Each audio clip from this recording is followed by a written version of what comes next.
Então, sem maiores delongas, né, para aproveitar o tempo que a gente tem, o que foi pedido é a gente passar um pouquinho o panorama geral da questão do tráfico de pessoas no mundo, no Brasil, e os desafios do seu enfrentamento para nós, né?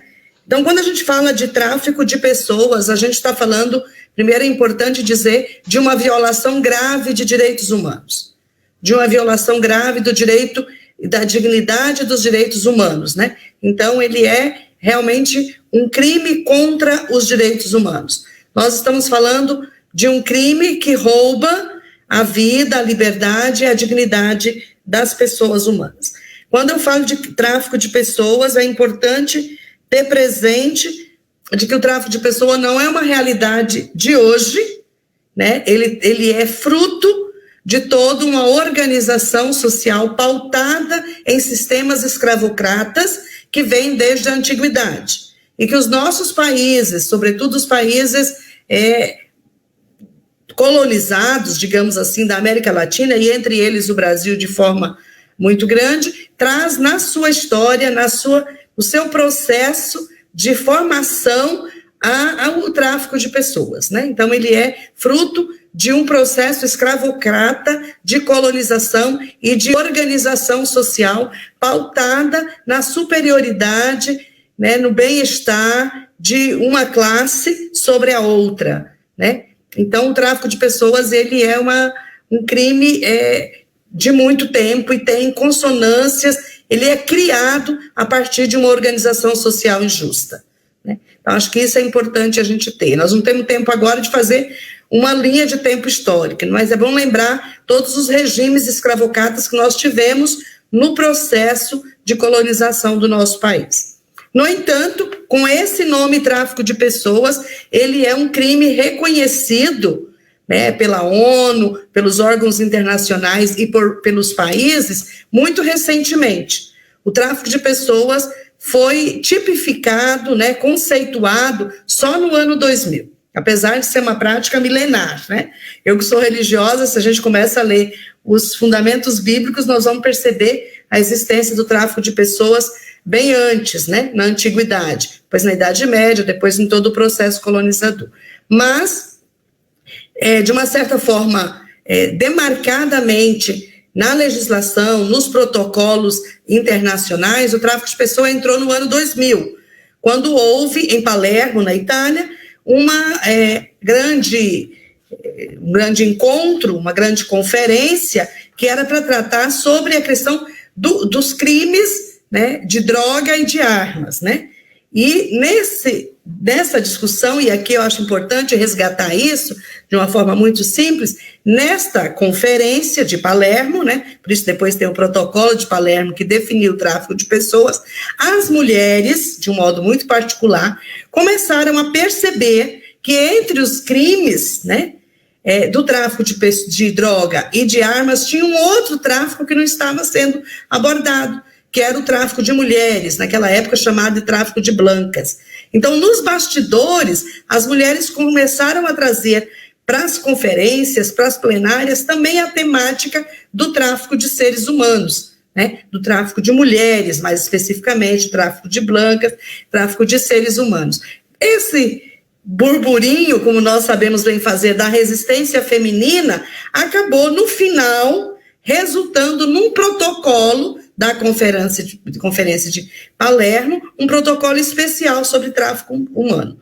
E lá, então, saiu a primeira definição do que vem a ser tráfico humano, que de forma muito simples é o ato de recrutar uma pessoa, de retirá-la do seu espaço, seja de um país para o outro, seja de um estado para o outro, seja de um município para o outro, do interior para a cidade, de uma grande cidade, de um bairro para uma outra região, recrutar, seduzir, tirar essa pessoa a partir de propostas enganosas, a partir de um aproveitamento da sua vulnerabilidade ou de ações mais violentas como raptos, né? Aproveitando a situação de vulnerabilidade, de necessidade, com uma proposta enganosa. E depois, explorando essa pessoa de alguma forma, explorando ela, seja no trabalho, seja na exploração sexual ou outras dimensões. Então, recrutar, abusando da situação de vulnerabilidade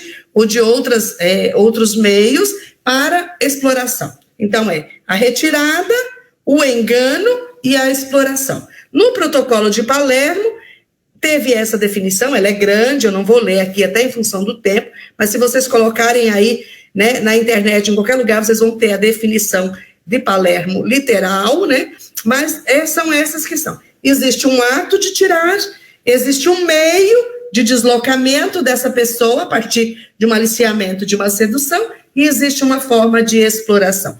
E entre as formas de exploração, naquela época, Palermo falava de 4, né? Falava da exploração sexual, a forma majoritária, e aí, de uma certa forma, majoritariamente também o tráfico de mulheres, falava do tráfico para exploração laboral, que hoje no Brasil chamamos de trabalho escravo, e falava do tráfico para remoção de órgãos e outras formas similares de escravatura. Essa era a nomenclatura de Palermo. Isso foi no ano 2000. A partir daí, os países que estavam presentes nessa grande conferência começaram a ratificar nos seus países o protocolo de Palermo e criar suas leis próprias. No Brasil, a ratificação desse protocolo só se deu em 2004, quando nós tivemos um crime, e eu gosto sempre de fazer essa memória, para a gente entender que nada é de graça, tudo vem com a nossa luta e com a nossa ação, né? Em 2004, quando depois aconteceu um crime da Simone, do estado de Goiás, que tinha sido levado para a França, num aliciamento de tráfico, e a Simone lá, por força da circunstância, tentou fugir, entrou no universo das drogas, que depois a gente vai explicar um pouquinho como isso está muito interrelacionado, e ela veio a falecer. E a família da Simone, com uma grande mobilização do pessoal de Goiânia, capitaneado inclusive pela Universidade Federal, pela OAB e por organismos da sociedade civil, exigiram do governo brasileiro que trouxesse o corpo de Simone para o Brasil. Nesta luta, se forjou a criação da Política Nacional de Enfrentamento ao Tráfico de Pessoas no Brasil, que ficou pronta em 2006. Então, esse é um pouco o processo de dar visibilidade ao crime do tráfico humano, né? Desse recrutamento, dessa escravidão das pessoas. A partir daí, né, o Brasil fez os seus planos e para enfrentamento, que depois eu chego lá um pouquinho na política. Então, um pouquinho para trabalhar o conceito e as modalidades. Essas modalidades, trazidas por Palermo, elas continuam até hoje, porém elas são acrescidas de outras expressões de tráfico. No Brasil, por exemplo, em 2009, houve uma pesquisa nas fronteiras aqui do nosso país e já tipificou 9 modalidades e não mais 4 apenas de tráfico de pessoas.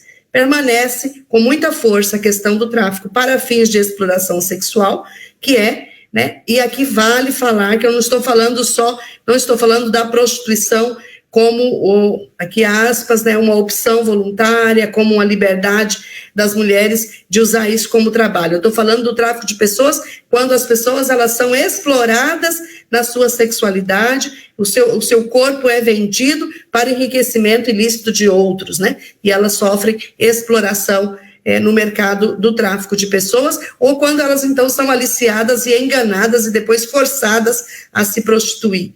Então, o tráfico de pessoa para fins de exploração sexual. Isso prostituir quando se trata de mulheres, porque quando se trata de criança e adolescente, é exploração sexual, porque criança e adolescente não se prostitui. Então, a exploração sexual, a questão do trabalho escravo, né, que continua assustador, né, na nossa realidade, né, já tem mais de 55, os últimos dados da Comissão Pastoral da Terra, mais de 55 milhões de pessoas resgatadas. Nós temos acompanhado aí nos noticiários, né, a última que veio para o Fantástico, né, falando de uma só ação do Ministério Público do Trabalho que liberou 300 pessoas em situação de trabalho escravo na zona rural. Se nós pegarmos o trabalho escravo urbano, isso é muito maior, né, e ele é muito mais difícil de mensurar. Então, o trabalho escravo, também a questão da mendicância. Irmã Eurides, mas mendicância é tráfico de pessoas? Sim, desde que a mendicância, ou seja, a vulnerabilidade das pessoas é grande, e tem um terceiro, utilizando essa pessoa na mendicância para se enriquecer. Então, quando é uma mendicância instrumentalizada por terceiros, ela pode se configurar também tráfico de pessoas. A gente tem a servidão doméstica, que é o trabalho escravo doméstico, né? Muito comum nas nossas regiões do Brasil. Eu vivi 6 anos na Amazônia, e isso é uma realidade muito concreta, aquele velho costume, né, das famílias entregarem as suas meninas para ir para a cidade, para ganhar estudo na casa de um parente, na casa de um professor, na casa de um advogado, na casa de um político, na casa de um doutor, e dizendo que ela vai ali poder estudar e fazer a sua vida. E ela, nessa van, ela vai sem nenhuma acordo trabalhista, às vezes ainda na tenra idade, e aí trabalha 24 horas, cuidando da casa, cuidando dos filhos, sem nenhum recebimento, a maioria das vezes abandona a escola, e quando não, ainda é vítima de abuso sexual ou de violência doméstica, né? Então, a questão da servidão doméstica, o tráfico ligado com a droga, quando as pessoas são usadas para mulas, né? E aí a gente tem os aviãozinhos, as mulheres, né? Alguém colocou ali na tela que o tráfico de pessoas, ele configura a terceira fonte de renda ilícita do mundo, perdendo para drogas e armas. E eu problematizo com vocês, não perde. Na verdade, eu digo que são as 3 formas ilícitas de economia no mundo, que são muito interligadas, porque onde há tráfico de pessoas, há violência, e onde há violência, há armas. Onde há tráfico de pessoas, as pessoas, para poder conseguir viver, elas acabam se envolvendo também no mundo da droga. E o tráfico de pessoas, né, tem um proxeneta italiano que de forma muito debochada fala isso, né, que o tráfico de pessoas ele deveria estar em primeiro, porque se usa a pessoa 1, 2, 3, 4, 5, 10 vezes até que ela aguenta. Quando ela não aguenta, ela é utilizada, o resto dela, né, a validade vencida é usada no mundo da droga até que ela ou enlouquece ou morre. Então, na verdade, são 3 formas ilícitas, iníquas, muito interligadas, embora os estudiosos dizem que a droga rende mais do que o tráfico humano, né? Não vou entrar nesses pormenores, mas na verdade são 3 formas muito iníquas nesse sentido. Então, estamos falando das modalidades, né? Então, essa questão do tráfico para fins também de crimes ilícitos, entre ele a droga, né? Então a gente tem, e também o casamento servil e outras modalidades. Então a gente tem uma ramificação das modalidades de tráfico de pessoas, e essas 9 modalidades estão presentes no nosso país, nas regiões de norte a sul, né? Algumas com maior visibilidade e outras com menos. E agora, com a pandemia, isso tem aumentado assustadoramente e de uma forma muito camuflada, né? E o triste é que, com a situação de vulnerabilidade gerada pela pandemia, mas gerada pelas pandemias, pela necropolítica que a gente está vivendo, onde as pessoas estão numa situação de penúria total, onde a fome, o desemprego, a situação da população de rua tem aumentado, o que tem acontecido? As pessoas estão acabando aceitando, e aqui esse aceitar, ou entrando nas rotas do tráfico e das explorações, conscientes, entre aspas, ou seja, estão cientes que vão ser exploradas, mas acabam acolhendo isso como uma única alternativa para a sobrevivência, né? Então, essa ciência é irrelevante, o crime continua sendo bárbaro, mas é muito difícil, muitas vezes, a gente mensurar as pessoas se sentindo vítima ou não desse crime. Então, com a pandemia, a ONU mesmo tem chamado a atenção do crescimento da vulnerabilidade, e com o crescimento da vulnerabilidade também o crescimento da inserção das diversas pessoas na rota do tráfico humano, sobretudo a infância, né? A gente está vendo voltar no país a questão do trabalho infantil, muitas vezes o trabalho infantil escravo, a questão das mulheres, a questão da juventude sem nenhuma possibilidade e, de uma certa forma, programa de vida, formas de estudo, possibilidades. Então, só resta 2 caminhos, ou é o mundo da droga, ou às vezes o mundo do tráfico, como sonho de realizar a sua vida, né? Então, a gente tem visto isso crescido muito. No Brasil, infelizmente, a gente não tem um banco de dados muito coeso, né? Nós temos alguns dados que a Polícia Federal lança, a gente tem dados, às vezes, do sistema de saúde, às vezes a gente tem alguns dados também lá do Disque 100, mas a gente não tem um banco de dados formado. E esses dados que a gente fala-se nos últimos anos de perto de 3 mil pessoas, de denúncias do tráfico humano, né? Mas é muito pouco, porque há uma subnotificação muito grande e não há um banco de dados consolidado. O fato é que quando a gente começa a fazer o trabalho de base e vai nas pontas, nas fronteiras, nas cidades, nas periferias, nas escolas falar do tema, a gente sempre escuta uma história de um irmão meu que foi, de um amigo meu que foi traficado, do outro. Então, é algo muito permanente, né? Então, acho que isso é importante. No mundo, hoje, se fala de 45 mil pessoas na rota do tráfico humano, né? E no Brasil, alguns dados, né? A gente tem aí os dados do trabalho escravo pela CPT, em torno de 55 mil, a gente tem esses dados, mais de 3 mil no relatório do Brasil, mas eles são muito esparsos, o que permanece é a subnotificação. Eu sei que meu tempo já venceu, mas eu queria falar ainda 2 coisas que eu acho super importante, e eu depois volto para falar.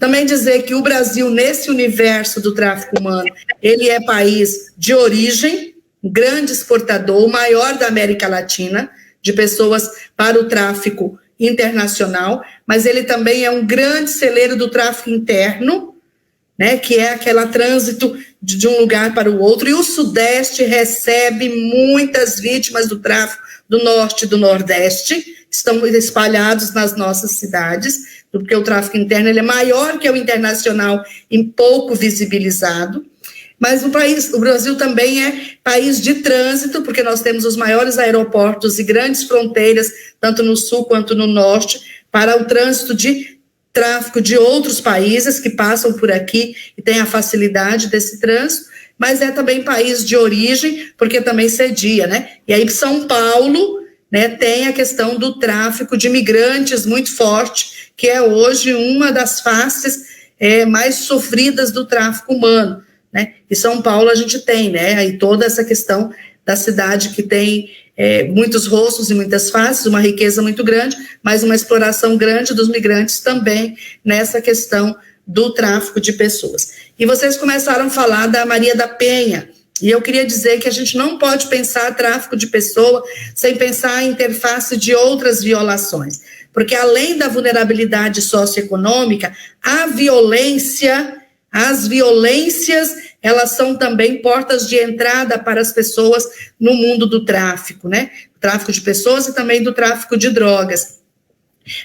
Mais de 60% das vítimas do tráfico humano, sobretudo crianças, adolescentes, jovens e mulheres, elas entraram no mundo do tráfico tentando fugir, muitas vezes, da violência no espaço doméstico. Então, a violência contra a criança e a violência contra as mulheres, elas são portas de entradas para o tráfico de pessoas também. Então, quando a gente pensa tráfico de pessoas, a gente tem que pensar também no conjunto de outras violações de direito que vão empurrando as pessoas para esse universo. E na questão do enfrentamento ao tráfico de pessoas, então, o que fazer com tudo isso, né? A gente tem 3 linhas de enfrentamento muito clara, definida na política e nos planos de enfrentamento ao tráfico de pessoas, que infelizmente estão engavetados nesses anos desse desgoverno que a gente tem. Mas a gente tem a questão da prevenção, que é tarefa de todo mundo, isso que nós estamos fazendo aqui, replicar a informação, falar disso em todos os lugares que a gente puder, instrumentalizar, empoderar mulheres, crianças, juventude sobre essa realidade. A questão da assistência que é a questão das políticas públicas de enfrentamento, e aí eu acho que tem, e junto com a assistência, a questão política, né? Sem política pública para a juventude, para mulheres, para criança e adolescente, para o povo da favela, para o povo da periferia, para o povo do sertão, a gente não vai ter como superar o tráfico humano, porque num caldeirão de vulnerabilidade, qualquer coisa para poder colocar comida na mesa, qualquer coisa para poder salvar a família vai ser aceita. Então, a gente vai ter aí as pessoas sendo empurradas a naturalizar o tráfico de pessoas se não tiver políticas públicas para enfrentar as vulnerabilidades. Eu paro por aqui no nosso bate-papo, depois com as perguntas a gente vai conversando. Desculpa aí, o tempo passa, né, e eu me empolgo e vamos em frente. Obrigada, Carlão, com muito prazer, assim. Como que eu comecei a militar, né? Desde a minha juventude, eu sempre atuei na luta social, né? Comecei com o PJMP, Pastoral da Juventude do Meio Popular, e depois, quando entrei na vida religiosa, já nos primeiros anos, eu comecei a trabalhar na Pastoral do Menor, na Pastoral da Juventude, e depois no Movimento de Mulher, lidando especificamente com violência doméstica, com situação de trabalho infantil, também adentrando pela questão do abuso e exploração sexual de criança. Quando foi em 2004, eu integrei a coordenação da Conferência dos Religiosos do Brasil, e através da UISG, que é a nossa organização internacional, nós fomos convidadas a participar de uma formação sobre tráfico humano, no sentido de uma provocação para a conferência daqui assumir também essa causa que tinha sido assumida pela vida religiosa a nível internacional. E nessa capacitação eu costumo dizer que caiu o véu. Aconteceu isso que a Fabi disse, né? Quando eu entendi o que era o tráfico humano, a dimensão que ele tinha e como ele estava tão perto de nós, eu comecei a ver que muitos casos de violência, de exploração sexual, de acompanhamento que eu fazia às pessoas era tráfico humano. A partir dessa capacitação, a gente criou aquela rede que a Andréia falou, a Rede Um Grito pela Vida, que faz 15 anos. E aí eu sou da fundação dessa organização, que era inicialmente de um grupo de religiosas para atuar nessa área. Depois nós fomos nos integrando com outras pessoas. Hoje ela é misturada, é religiosa, é leiga, é professora, é estudante de todas as religiões, não tem problema, de voluntários. E nós começamos, então, a fazer um trabalho grande de prevenção ao tráfico de pessoas no país. Começamos a falar. O pessoal achava que a gente era meia doida. Naquela época, e aqui um momento de louvor, a Pastoral da Mulher Marginalizada, que a Fabi faz parte, era a única que já tinha uma pequena linha de ação nesse campo. A CPT trabalhava já trabalho escravo, mas não tinha a noção de que isso era uma prática de tráfico. Então, a gente começou a fazer as alianças e, a partir daí, então, a gente foi avançando no sentido de dar visibilidade ao tráfico, de realizar atividades de sensibilização, de capacitação, campanhas. Realizamos uma grande campanha no período da Copa, em 2014, chamando Jogue a Favor da Vida, e foi a partir daí. Nos envolvemos politicamente, né, na construção dos planos de enfrentamento e conseguimos sensibilizar também a nível de Igreja Católica, por ser religiosa, uma campanha da fraternidade, com esse tema, que foi 2014. E a campanha da fraternidade, então, foi um elemento capilarizador, assim, da questão do tráfico de pessoas no país inteiro. Ela deu uma visibilidade, ela chamou a atenção, ela envolveu outros organismos da igreja, da sociedade civil. A gente espalhou isso também para a universidade. Então, a minha militância começou por aí, nesse campo mais religioso, e faz já mais de 15 anos, né, que eu atuo nesta área, com 3 linhas de ação, né? Prevenção, assistência no sentido de acolhimento, escuta e encaminhamento das vítimas para os serviços, e incidência política, no sentido de estar fomentando, provocando, atuando, né? Atuei no Nordeste, atuei no Norte, e agora estou no Sudeste, morando em São Paulo e atuando nesta área. Nesse caminhar todos, pergunta quais foram as mudanças. Os avanços, né? O primeiro, a visibilidade. Não se falava quase de tráfico de pessoas. Como eu disse, 2000 teve a lei, teve aquele boom do caso Simone, mas a coisa depois ficou muito paradinha. Depois a gente foi, então, fazendo o processo de dar visibilidade, de formar multiplicadores, de ajudar a formar outras redes. Ver aqui a Isalene, né? Foi parceira da gente no Amazonas, e de empoderar os sujeitos. Então, acho que um dos aspectos é a questão da visibilidade ao tema e do envolvimento de outros atores neste campo. Depois, nós demos uma contribuição significativa para a elaboração do 3º plano de enfrentamento ao tráfico a nível nacional. E também muitos casos de denúncia, muitas situações de acompanhamento. Também a gente compreender que o tráfico de pessoas, trabalhando as causas um pouco geradoras disso, né? Mas, infelizmente, com toda essa luta, o que é de negativo? A gente sente. Nós tínhamos, né, quando tinha a Secretaria da Mulher com uma certa autonomia, quando a gente tinha uma pasta específica do tráfico de pessoas. Então, um grande atraso foi essa história desse desgoverno aí que desmantelou todas as pastas e criou esse Ministério aí da Mulher, da Família, colocando tudo junto, que enfraqueceu muito o processo do enfrentamento do tráfico de pessoas a partir do campo político, né? Então, a gente está praticamente paralisado há 2 anos sem nenhuma ação efetiva do enfrentamento. Então, com o governo, isso foi. As reformas que você falou, o congelamento dos gastos, então houve uma paralisação quase que total das políticas públicas e dos processos. Então, isso eu acho que é o mais negativo. Uma outra dificuldade é a questão da impunidade, né? A gente incentiva as denúncias, até faz as denúncias, mas a gente vê pouca efetividade na responsabilização dos culpados, e isso desanima a questão das vítimas, né?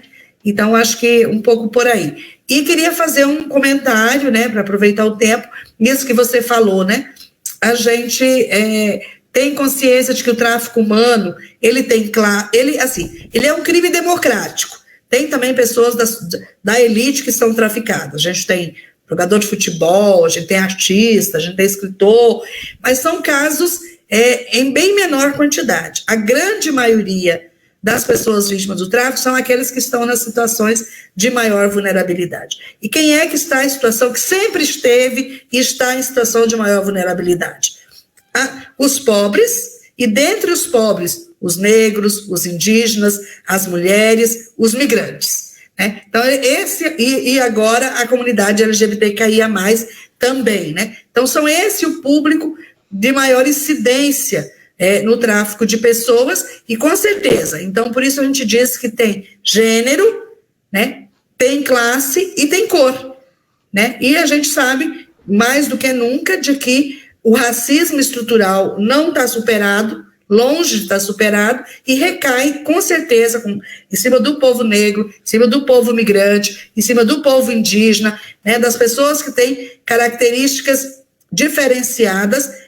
A questão do tráfico humano em maior probabilidade. Cai por causa das poucas oportunidades e das vulnerabilidades, cai também por causa de uma ideia, né, cultural criada em torno de que o diferente, né, ele pode ser objeto de prazer, sobretudo quando se traz na questão da exploração sexual, por isso as mulheres negras, as mulheres indígenas, as mulheres migrantes são mais usados. Os trabalhadores, né, colocada como trabalhador subalterno, para fazer aquelas coisas que os brancos, os ricos, os que têm poder e têm dinheiro não podem fazer. Então, sem dúvida, o tráfico de pessoas ele não foge desse tripé, né? Ele tem raça, ele tem gênero e ele tem classe social definida, e recai sobre essas populações, essas maiorias que a gente chama equivocadamente de